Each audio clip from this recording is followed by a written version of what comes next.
Hello there, and this is Auntie, and I am here to do my review on Married at First Sight, Season 7, Episode 4, Pressure or Paradise. If this is your first time being here, please like, comment, and subscribe to my channel. And to all of my new subscribers, thank you so much for joining the family. And to all of my nieces and nephews, thank you for your continued support. I'm going to go ahead on and get into this interview that you all have been asking me to do. I'm sorry, review that you all have been asking me to do. Yes, I am late, and we're going to go ahead on and catch up. So, this particular segment or episode, we see the couples on their honeymoon. We have Tristan and Mia, Dave and Amanda, and Bobby and Danielle. So I am not going to cover it scene by scene, rather couple by couple. So the first couple that I want to cover is Bobby and Danielle. Bobby is 27 years old and Danielle is 30. They are both people who live in Dallas. Of course, we know that this is filmed in Dallas. And they have come by way of other cities. They have decided that they were desperate enough to be, married at first sight. And so, we see them. He's very, very awkward. He's a young guy, doesn't appear to have much experience at anything really. I mean, they had a dice that they were supposed to roll, some kind of little honeymoon game, and he was very awkward in kissing and hugging her. And he's one of those guys that just kind of creep you out because they ask for permission. May I have permission to hug you or to kiss you or to love you? I was completely turned off by him. One thing that I have noticed about Danielle is that she is not taking off her wedding eyelashes. And as someone mentioned to me earlier, that is a sure sign of insecurity. When you go, and you want to be with that person, you should be able to strip down to the bare nakedness of who you are so that the person can get a feel for you. But we saw her, even on her wedding day, questioning whether or not this man was going to like her. That is one of the things that I found about each one of these women is that they all seem to suffer with a great amount, in my opinion, of low self-esteem. They're all just, I know that, this is an experiment, and I know that this is something that, you go into, blindly, but, and you're going to have some insecurities in some ways. But, you have to step out into an experiment like this, in my opinion, with self esteem at an all time high, or the whole entire experiment to me would just crumble. But anyway, I digress off of that. So we see, them basically on their honeymoon, like I said. And, he's saying all the right things and that I want to be with you. She says that he's the perfect man, and she just, I don't see the shoe dropping, is what she said. And I'm thinking to myself, boo, not only is that shoe going to drop, it's going to break like Cinderella's glass slipper. If you believe that this man is your everything, then something is absolutely wrong with you. And so, we see them when they meet up with the other couple at the waterfall, and she is afraid to walk down the stairs. She says that the stairs are look to be unstable, and so she's walking down the stairs. She's scared. She says her legs are shaking. He said that he's afraid too, but he wants to stand up and be a man's man for her. I think that he's a phony. And this is only my opinion, but I think that he's a phony. And I think that sooner rather than later, she's going to find that out about him, unfortunately. I think that any guy that leads off with just being this southern gentleman and all of that, you better be waiting for a shoe to drop. Better be waiting for a couple of shoes to drop, because nobody is just that nice. We all come with our own baggage, and we have levels and degrees of baggage. And I believe that he has enough to swim in. He comes from a family where none of the women in the family worked. They all were stay-at-home moms. And so he asked her, we were to have kids, would you stay home and keep the kids? And she's like, no, I would probably die if I had to do that. And so, the next day, he asked her at the table, do you have any concerns about anything we talked about? And she said, yeah, basically I have concerns about, staying home. I think that we both are on two different pages. And he says, oh, well, you know what? I'll get on your page. I'm willing to read the chapters out of your book. Matter of fact, I'm willing to be a couple of chapters. But he just was too agreeable. And I think that when you go into a relationship like this, especially not even knowing this person, you have to be honest up front. Because if you expect honesty out of them, you have to be honest as well. And that leads me to our second couple, Dave and Amanda. I don't know where the hell they got Amanda from. Amanda looks like some two-bit sleazy.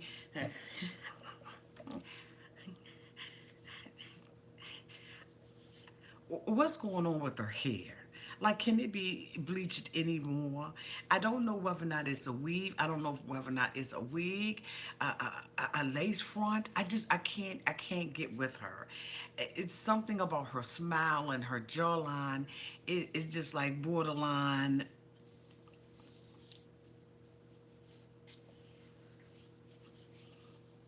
Okay, and so, and so, she's with this guy Dave, and Dave, seems to be having some problems with his family. When they the day after the wedding, they had brunch and everything, and he decided to bring his homeboys instead of his parents. And of course, Amanda made that about her. Well, damn, he didn't bring his family. That means he doesn't like me. Oh my God, maybe I shouldn't have done this experience. How about you shouldn't have did the experience because it appears that you're a hoe? So the reason why I say that is because the couple were having a conversation and she found out that they went to the same gym. And so she was like, you know what? I don't know. I really, I'm gonna have to say something to him. If we're both going to the same gym, I was basically, a gym sock hoe when I was there, allegedly.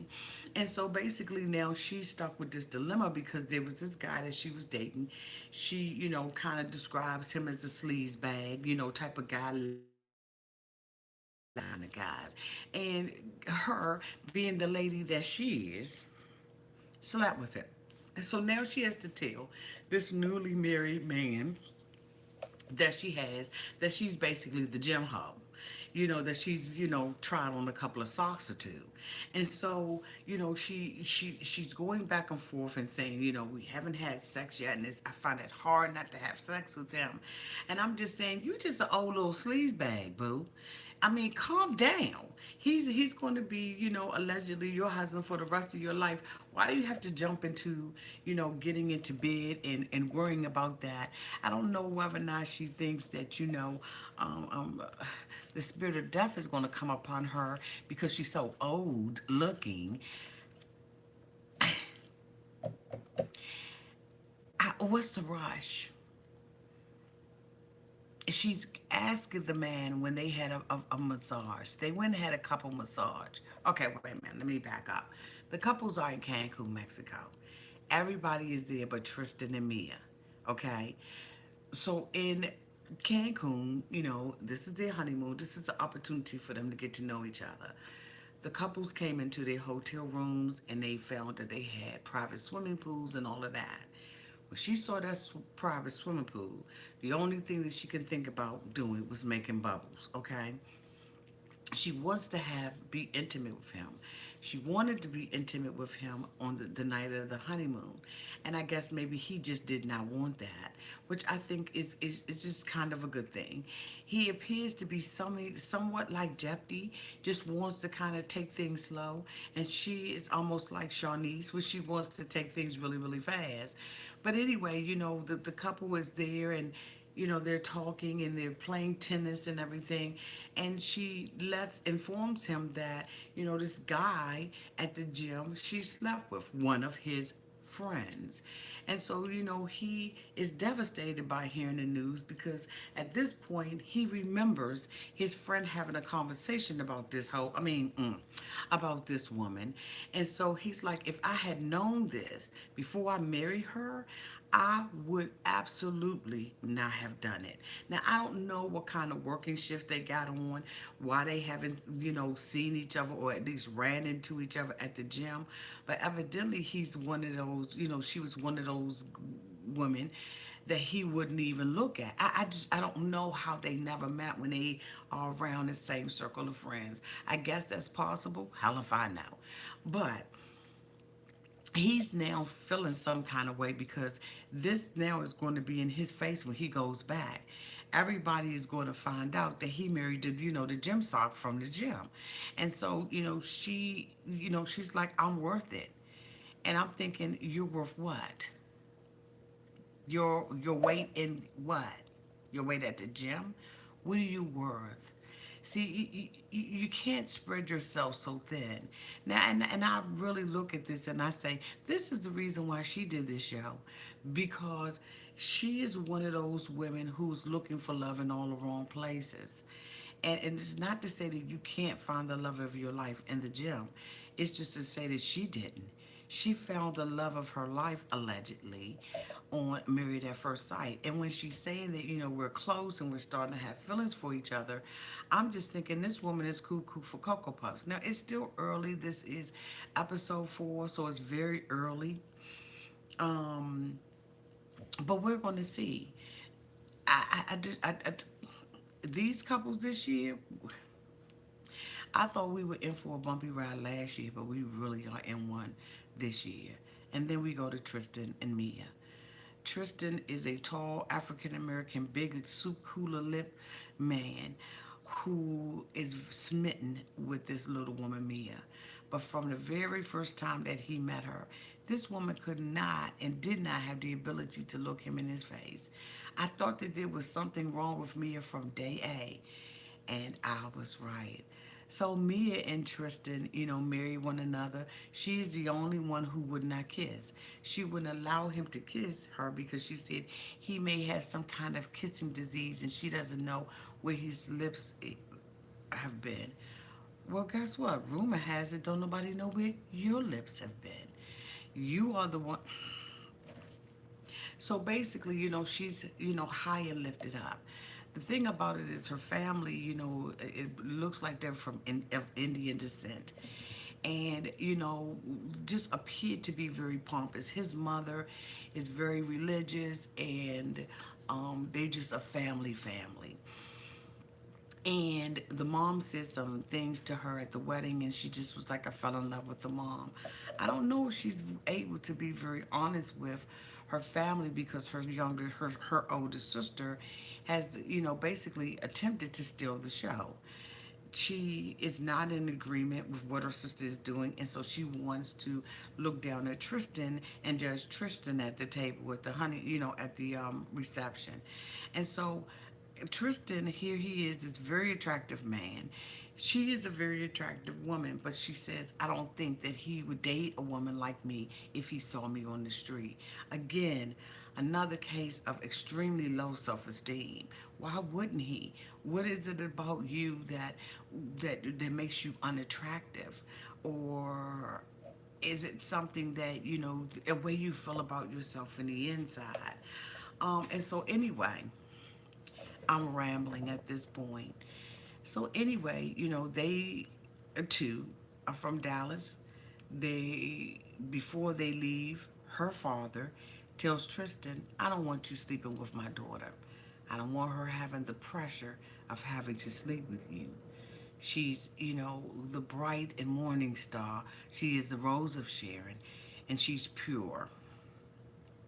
So Tristan's like, oh, okay, hmm. The family on his side, when they were getting married, he went to kiss her. I now pronounce you man and wife. You may now kiss your bride. He went to kiss her. She turned her cheek. And the uncle said, I don't like that. And I didn't like it either.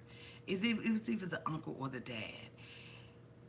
And so we see this woman being projected as this pure woman who just got it going on, and it's just God's gift to Tristan. And maybe she is.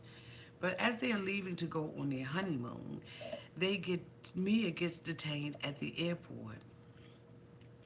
Tristan doesn't know why. He's ready to go on his honeymoon. He's into this woman that he has not even kissed yet, and they're detained. And so day go by and they don't know where she is. All he knows is that she's been arrested. Come to find out that this young lady has charges against her for stalking her old boyfriend and using his credit card illegally, allegedly. And so Tristan now has to deal with the fact that the producers are sitting in his face, Lifetime, or the doctors are saying we did the background check on her. This stuff that happened with her happened one day after the background. I think that, in my opinion, that was really irresponsible Lifetime, because right before the person is to wed, there should be another background check that is done. I think that you have to do one in the beginning, in the middle, and in the end, because anything can change with these mofos. Hell, you got people who are willing to go on here and marry somebody at first sight. You don't know what they're capable of doing. And so they come in and they tell Tristan, hey, look, we're here for you, my brother. This has happened. Whatever you want to do. But basically, what you want to do, we want you to know. We want to know right now. So Tristan is hung up in a hotel room with no wife in tow. And so 2 days later, she is released and she comes to the hotel. She's in a separate room and she's on the phone with them. And she says that all the charges was dropped. What you talking about, Willis?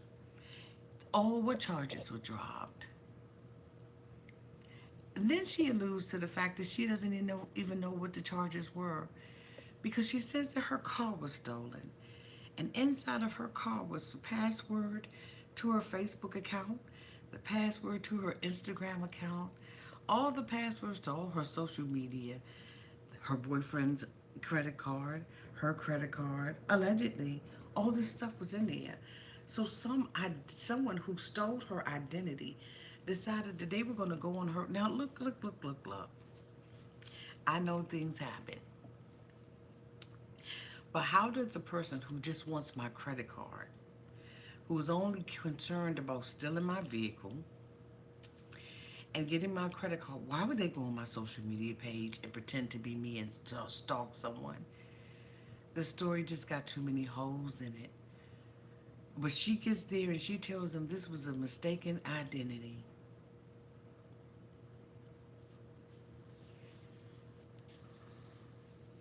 Okay, so this is what we're supposed to believe.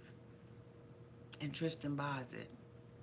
But in the back of his mind, he wants to know what's really going on. She runs into the room because they gave them separate rooms because they was like, we don't know how Tristan really feeling. So they gave them separate rooms. She goes into the room and she jumps into his arms, but she will not look him in his face. The producers have already told her that Tristan has a copy of the police report.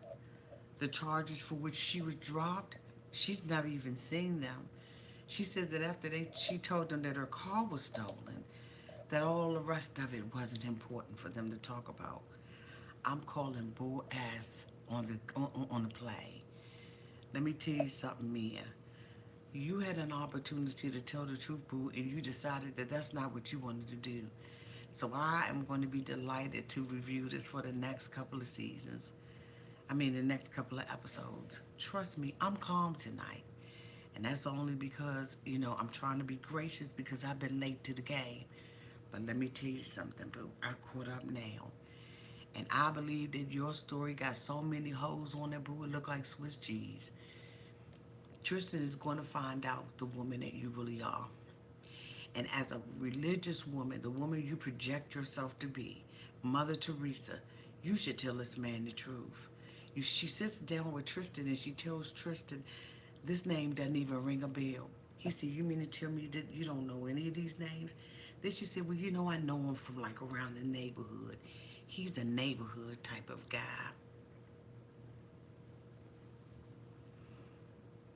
So when your car was stolen, what is a random theft? It doesn't add up. And I'm afraid that Tristan's gonna get his heart broken. And it's unfortunate and it's sad. Because here this man is, this African American man, old white men, just like Dave, they put their heart out there. I think that, you know, if I was to predict anything, I would say that Bobby is going to really flip on Danielle. She's so gullible and so green and so happy and thinks she's found the man of her dreams. And I'm afraid she hasn't. I believe that Bobby and Tristan are going to be devastated by the women that they have received. These deceitful, lying skank hoes. And, you know, this girl is just flat out lying. If you see the allegations that have been made against her, you understand where I'm coming from. But you may have a different opinion. Please feel free to write it down in the comment section. Next week, I'm not going to be as calm as I am today. You got the calm side of your auntie. I'm sure a lot of people will appreciate that. But let me tell you something. I will be calling these mofos out week after week after week. Let's see if my predictions are correct. Make your own predictions down in the box. But I tell you what, I'm looking forward to reviewing this season of Married at First Sight.